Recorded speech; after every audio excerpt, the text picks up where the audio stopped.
नमस्कार, मी अनुजा. तुम्ही पाहत आहात मुंबई तक. कॉकरोच जनता पक्षाचा हा जो जंतर मंतरवर मोर्चा पार पडला त्याच्यानंतर खूप जणांचे मेसेज आले आणि त्याच्यातनं बऱ्याच जणांनी हे विचारलं की तुम्हाला या मोर्चाबद्दल काय वाटलं, तुम्ही तिथे काय काय पाहिलं. आणि बऱ्याचदा असं असतं की ही जी सगळी तुम्हाला दृश्य दिसतात ही अर्थात आम्ही आमच्या कॅमेरामध्ये टिपलेली आहेत, वेगवेगळ्या माध्यमांनी आपापल्या कॅमेरामध्ये टिपलेली आहेत, पण त्या पलीकडे सुद्धा खूप अशा गोष्टी असतात ज्या आम्ही पत्रकार म्हणून निरीक्षणं त्याची केलेली असतात किंवा आम्ही तिथे उपस्थित होतो म्हणूनही त्या आम्हाला आम्ही पाहिलेल्या असतात, दिसलेल्या असतात, जाणवलेल्या असतात.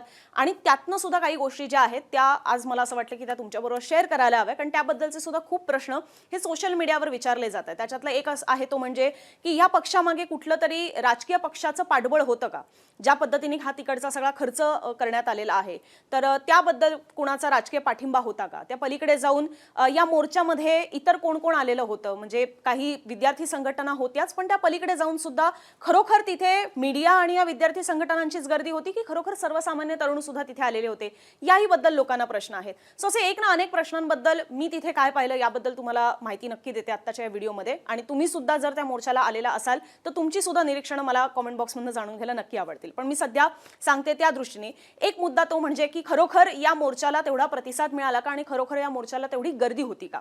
तर आता बघा कसं आहे, सोशल मीडियावर एखाद्या पक्षाला, एखाद्या मूव्हमेंटला, चळवळीला सपोज करोडोंमध्ये फॉलोअर्स मिळतात, तर प्रॅक्टिकली सुद्धा एवढे सगळे करोडो रस्त्यावरच उतरतील ह्याची खात्री नसते. आणि ते जर उतरले असते तर हे खूप भयंकर परिस्थिती झाली असती. म्हणजे आता कॉकरोच जनता पक्षाबद्दल बोलायचं झालं तर त्यांचे जवळपास मिलियन्समध्ये, म्हणजे कोट्यवधींमध्ये, 2 कोटीच्या घरामध्ये वगैरे त्यांचे फॉलोअर्स आपल्याला सोशल मीडियावर पाहायला मिळाले.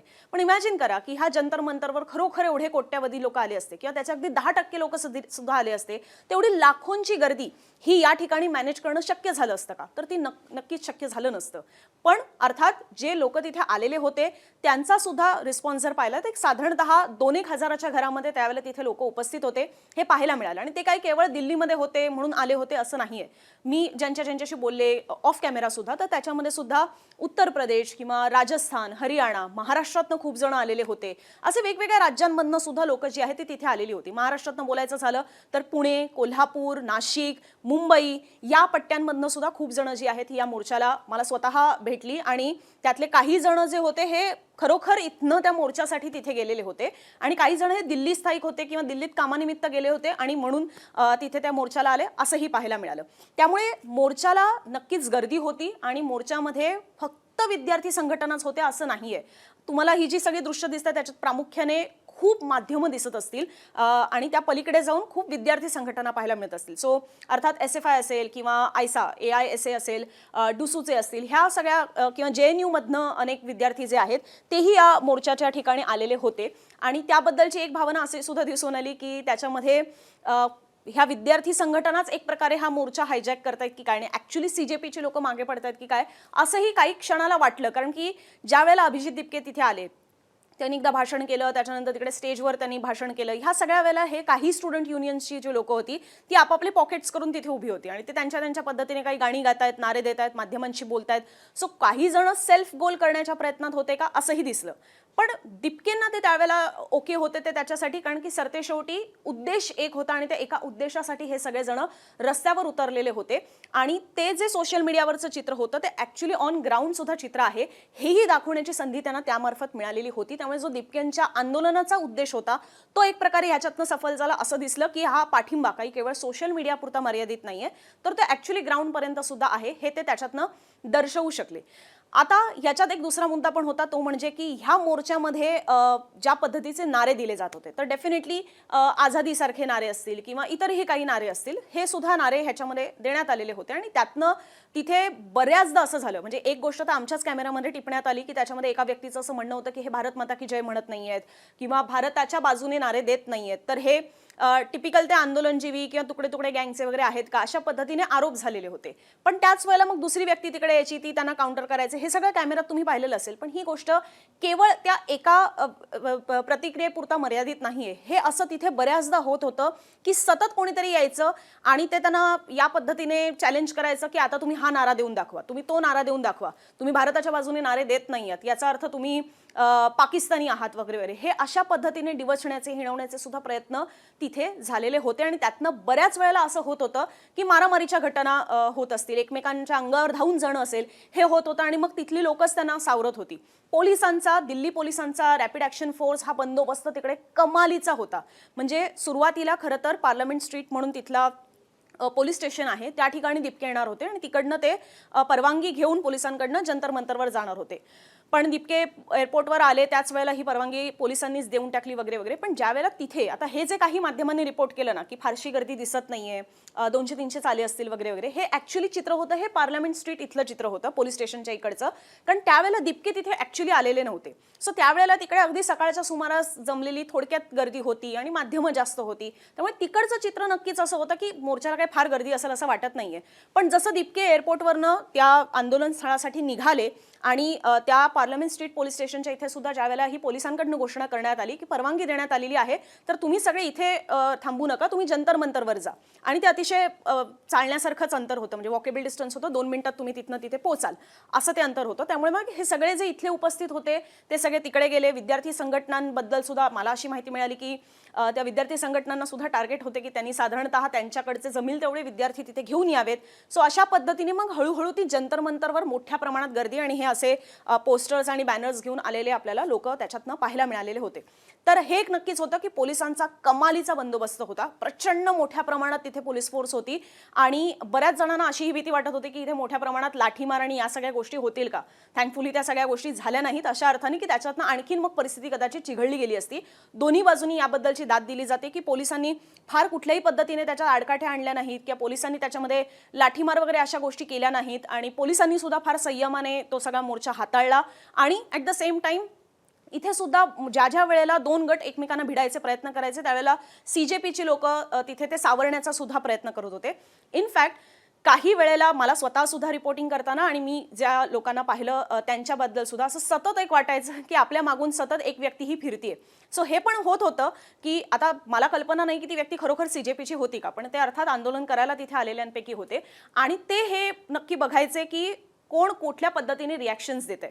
तर हे ज्या वेळेला व्हायचं ना की एखादी व्यक्ती म्हणायची की नाही या लोकांना काही देणं घेणं नाहीये, हे तो स्वतःचा काहीतरी स्वार्थ करायला आलेले आहेत, किंवा दिपकेंच्या विरोधात CJPच्या विरोधात जशी प्रतिक्रिया यायची तसं मग हा जो मागावर असलेला माणूस असायचा तो त्याच्यावर काउंटर करायला लगेच उतरायचा.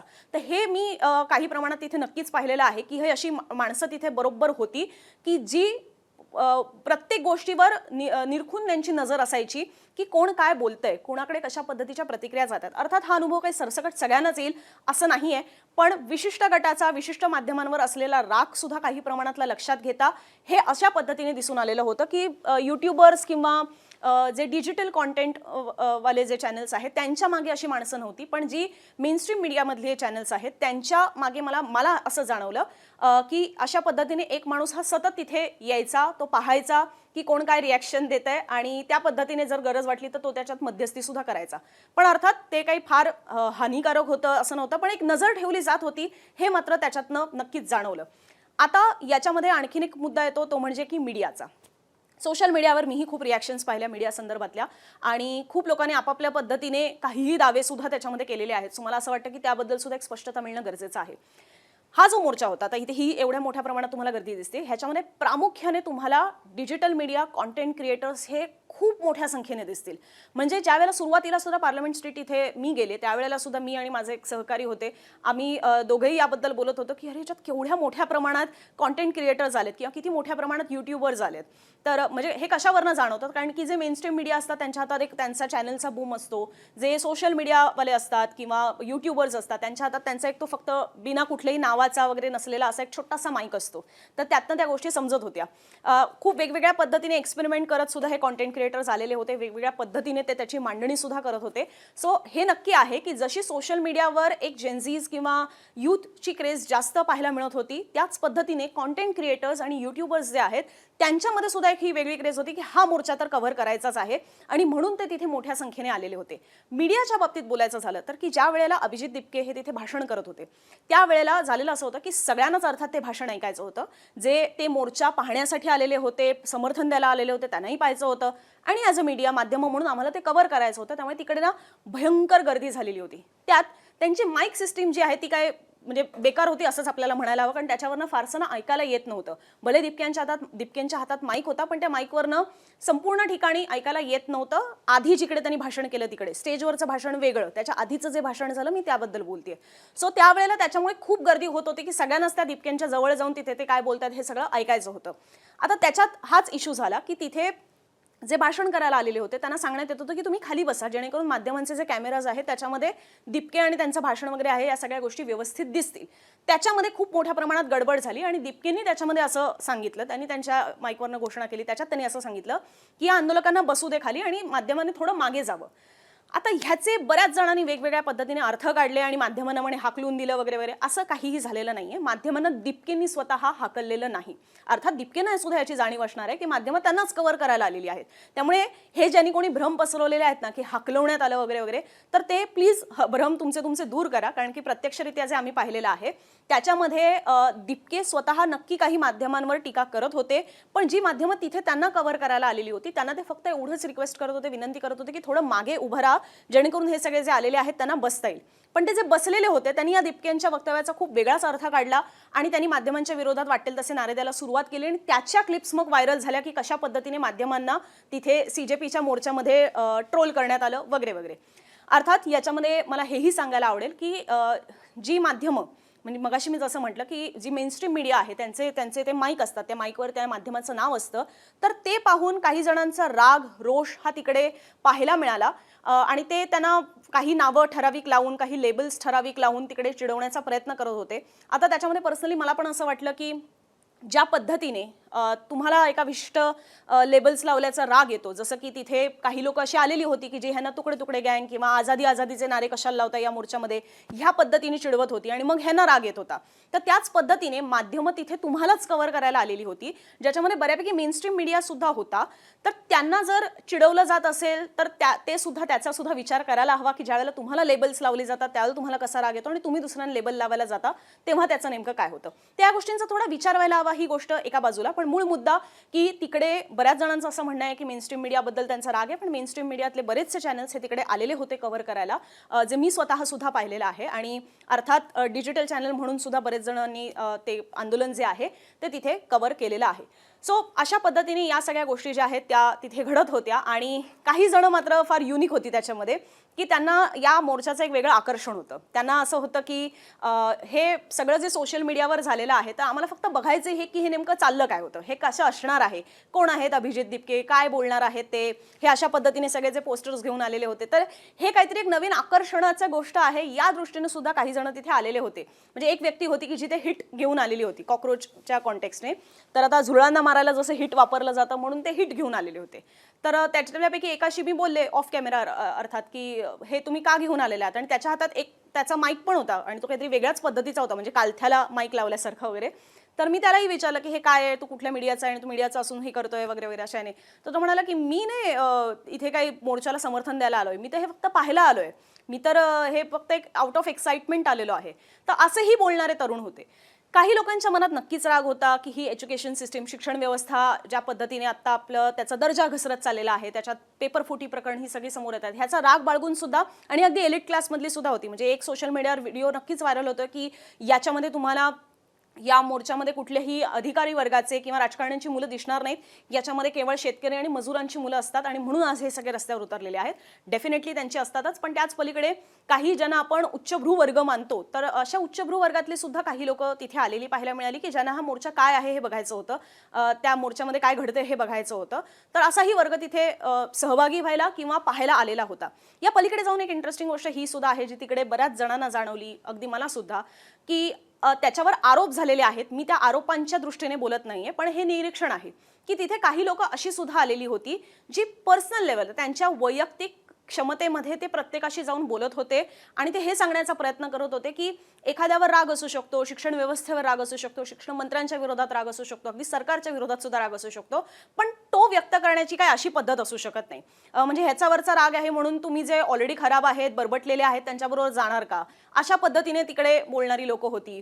किंवा असे कसे नारे दिले जाऊ शकतात हे ना, म्हणजे हे ते पर्टिक्युलरली कुठल्या कॅमेरावर येऊन बोलत नव्हते, पण ते असे जो ग्रुप जमत होता त्या लोकांशी जाऊन बोलण्याचा प्रयत्न करत होते. होते. सो हे जी सगळी वातावरण निर्मिती झालेली होती त्याच्या विरोधात एक वारं पसरवणारा सुद्धा एक ग्रुप हा तिथे पाहायला मिळाला, जो लोकांशी इंडिव्हिज्युअल कॅपॅसिटीमध्ये वैयक्तिकदृष्ट्या तो प्रत्येक लोकांशी जाऊन बोलण्याचा प्रयत्न करत होता आणि त्यांना हे पटवून देण्याचा प्रयत्न करत होता की जरी राग असेल, विरोध असेल, तरी तो व्यक्त करण्याचे असे प्रकार असू शकत नाहीत, हे ते सांगण्याचा पद्धत होती. आणि त्यातनं काही जणांचे आरोप होते की ही सगळी माणसं भाजपने पाठवलेली आहेत. अर्थात एक व्यक्ती येते तिथे बोलते, ह्याच्यावरनं आपण थेट हे अर्थ काढू शकत नाही की ती व्यक्ती भाजपची आहे का, पण हे आरोप होत होते.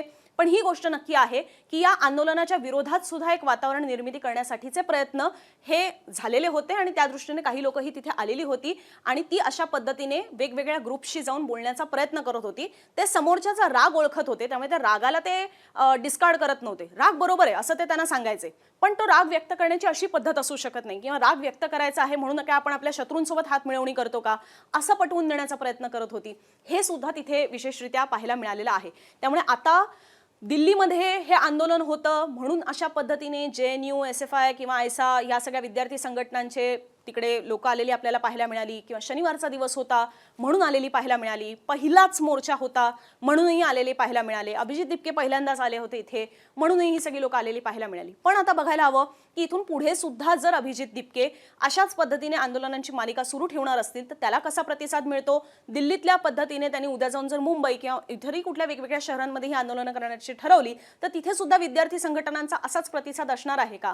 आंदोलनाच्या विरोधात वातावरण निर्मिती करण्यासाठी तिथे सुद्धा अशीच लोक पाठवली जाणार आहेत का, आणि आंदोलनामध्ये कोण कुठले नारे देतंय याच्यावरनं सुद्धा त्या आंदोलनाची दिशा ठरणार आहे का, किंवा त्या आंदोलनाला एक लेबल लागणार आहे का, या सगळ्या गोष्टी सुद्धा येत्या काळामध्ये आपल्याला कळतीलच. पण या काही ठराविक गोष्टी होत्या ज्याच्याबद्दलची सोशल मीडियावर चर्चा होती आणि त्या कॅमेरा पलीकडच्या होत्या, ज्या तुमच्यासमोर आता ठेवण्याचा मी हा प्रयत्न केलेला आहे. पण परत एकदा जाता जाता आठवण, तुम्ही सुद्धा या मोर्चाला जर आलेले होतात तर तुमची सुद्धा निरीक्षणे याबद्दलची आम्हाला जाणून घ्यायला नक्की आवडतील. तुम्ही तिथे काय पाहिलं हेही आम्हाला जाणून घ्यायला नक्की आवडेल. आणि जरी तुम्ही या मोर्चाला आलेला नसलात तरी सुद्धा तुम्हाला या आत्ता कॅमेरा पलीकडच्या गोष्टींमधनं काय वाटलं हे सुद्धा आम्हाला जाणून घ्यायला नक्की आवडेल. तुर्तास आता या व्हिडिओमध्ये इथेच थांबतो. हे व्हिडिओ पाहिलात त्याबद्दल धन्यवाद.